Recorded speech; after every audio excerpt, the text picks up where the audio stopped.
今天过来修个长虹的5匹空调，这个空调用户反映老是自动开关机，有的时候把空调关了，半夜自己就开了，然后有的时候白天开了，转一会儿自己就停了，反复的开关特别烦人。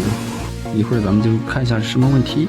现在咱们把控制板拆下来，这个是控制板，一会儿咱们拿回去修一修，肯定是这个板有问题了啊。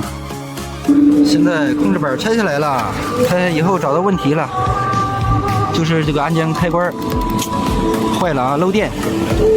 现在换了4个啊，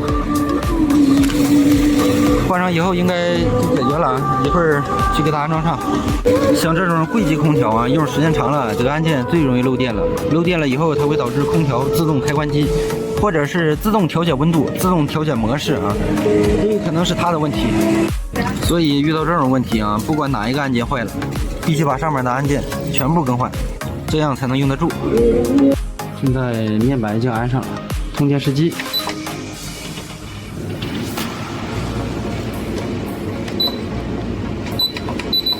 完全没问题。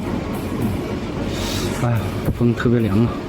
室外机工作了啊，一打开嘎嘎凉，转一会儿看看跳不跳了，跳就正常了。空调试了一会儿，完全没问题，搞定。